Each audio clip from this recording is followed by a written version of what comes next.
El mercado laboral está experimentando cambios. Lo que vemos hoy en día es muy diferente a lo que vimos hace algún tiempo. En ese entonces, las renuncias silenciosas eran comunes y los empleados podían dejar su trabajo para recibir bonificaciones salariales al conseguir uno nuevo. Sin embargo, en la actualidad, las cosas han cambiado. Si renuncias tranquilamente, es probable que te despidan. La gente ya no quiere dejar su empleo porque el mercado laboral ya no es tan fuerte como antes. Incluso si consigues un nuevo trabajo, es posible que no veas un aumento salarial significativo como en el pasado. En los últimos años he hablado mucho sobre esto y he notado un cambio en el poder entre los empleadores y los empleados. Hace unos años, los empleados tenían más influencia porque los empleadores estaban desesperados por encontrar personal, mientras que la demanda de empleo era menor.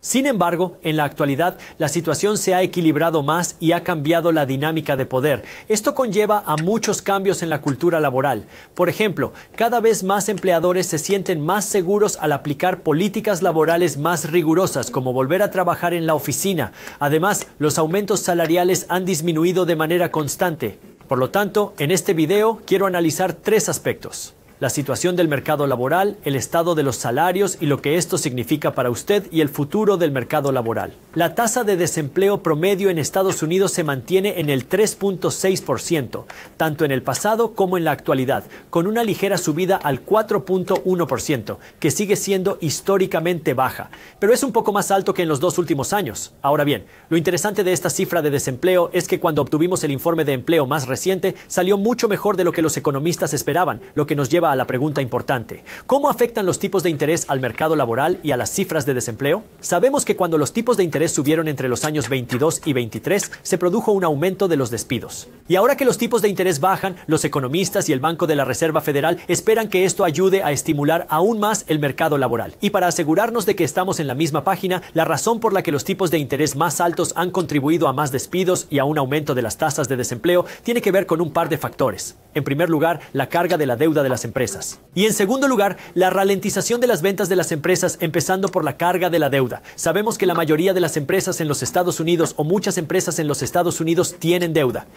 Muchas empresas refinanciaron su deuda en los años 20 y 21 cuando los tipos de interés estaban en mínimos históricos.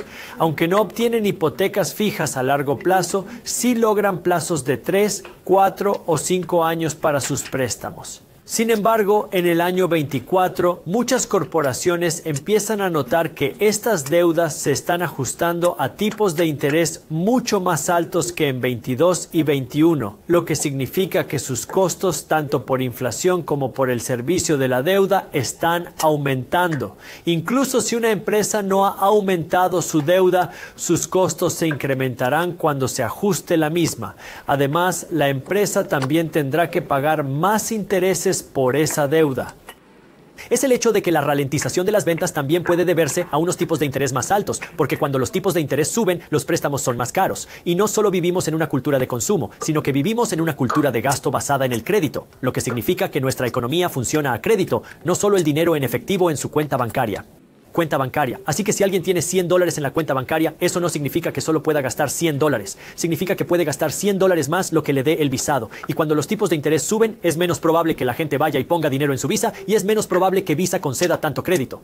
Esto significa que la capacidad de gasto disminuye cuando suben los tipos de interés, y las empresas necesitan que la gente gaste dinero para mantener sus ventas. Así que cuando los tipos de interés suben, el coste de una empresa también aumenta porque significa que tiene que pagar más dinero por esa deuda. Y entonces, los ingresos también pueden verse afectados o no crecer tan rápido porque eso significa que la gente y las empresas no pueden gastar tan agresivamente como lo hacían antes cuando los tipos de interés eran más bajos. Y así es como las empresas se ven afectadas cuando los tipos de interés son más altos. Y para remarcar este punto, echa un vistazo a lo que Goldman Sachs publicó. Publicaron un artículo en su página web titulado ¿Está perdiendo impulso el gasto de los consumidores estadounidenses? Y luego continuaron diciendo que el crecimiento del gasto se ha ralentizado de más del 3% en la segunda mitad del año pasado a una tasa de tendencia de probablemente alrededor del 2% hoy en el año. Lo que significa, una vez más, que a medida que suben los tipos de interés, las empresas no pueden prever ventas tan agresivas como cuando los tipos de interés bajan y la gente puede pedir prestado más dinero con más facilidad. Pero ahora hay muchas empresas que esperan que ocurra lo contrario, que ahora que el Banco de la Reserva Federal está reduciendo los tipos de interés, en primer lugar, estimulará el gasto y en segundo lugar, permitirá a las empresas reajustar sus deudas a un tipo de interés más bajo. Y aquí es donde todo el mundo se pregunta cómo de agresivo va a ser el Banco de la Reserva Federal a la hora de recortar los tipos de interés. Ahora bien, cuando se obtienen cifras de que el mercado laboral es más fuerte de lo esperado y la inflación es mejor de lo previsto, eso no da al Banco de la Reserva Federal mucho combustible o munición para seguir recortando los tipos de interés de forma muy agresiva. Y aquí es donde mucha gente en Wall Street y todos los inversores prestan atención a lo que hace el Banco de la Reserva Federal, porque quieren saber cómo de agresivos van a ser a la hora de recortar los tipos de interés, porque eso puede afectar en primer lugar a lo cara que va a ser la deuda para las empresas y en segundo lugar a cómo podrían ser las ventas futuras de esas mismas empresas. Y esto me lleva al número 2, el estado de los salarios en Estados Unidos. Ahora, los salarios han aumentado en todos los ámbitos entre el año del año, pero eso no te da la imagen completa. Y a lo que hay que prestar atención es a la velocidad a la que suben los salarios en relación con el precio de las cosas. Y lo que hemos visto es que hasta principios de año la inflación superó el crecimiento salarial. Pero entonces, a principios de año, finalmente recibimos la buena noticia de que el crecimiento salarial estaba superando a la inflación. Y eso naturalmente tuvo a mucha gente muy entusiasmada, pero echemos un vistazo a este gráfico. Si nos alejamos, lo que se puede ver es que hubo un gran periodo en que la inflación superaba el crecimiento de los salarios. Y ahora que el crecimiento de los salarios está superando a la inflación, ¿eso compensa la gran brecha donde la inflación estaba superando el crecimiento de los salarios?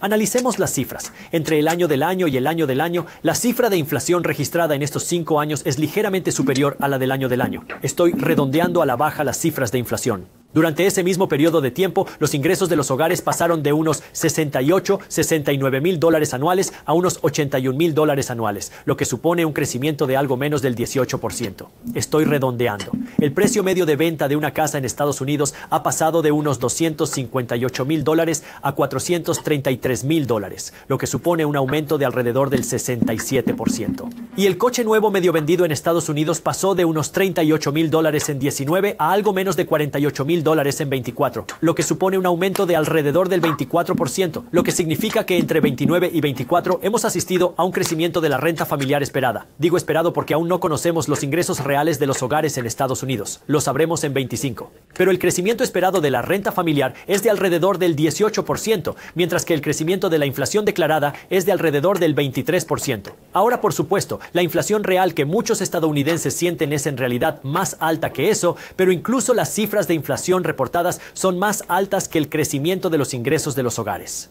Y los ingresos de los hogares no aumentan al ritmo de los costes de la vivienda ni del automóvil. Si analizamos los costes universitarios, siguen en aumento. Los precios de la universidad han aumentado aproximadamente un 30%, incluso un poco más durante los últimos 5 años. Sin embargo, nos enfrentamos ahora a un interesante enigma.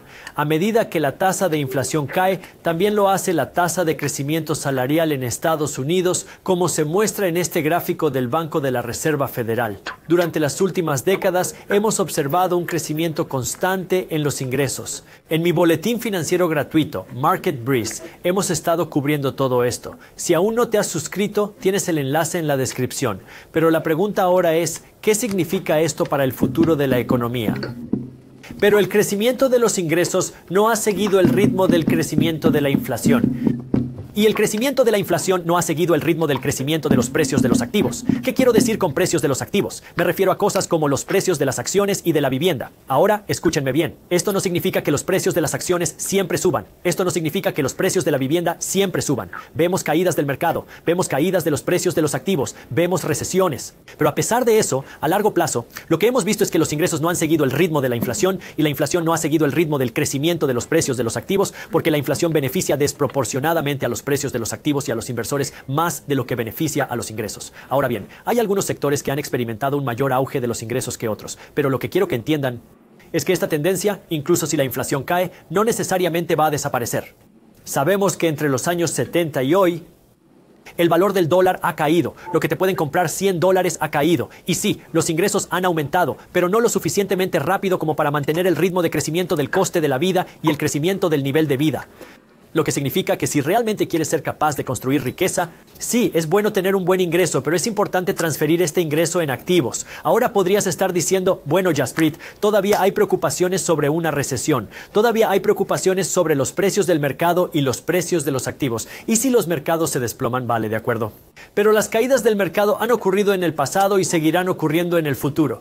Y lo que sabemos es que si sigues comprando buenos activos, lo más probable, si la economía sigue creciendo, que usted va a ser capaz de seguir viendo que el crecimiento de los precios de los activos que se superará el crecimiento de los ingresos. No hay nada malo en trabajar.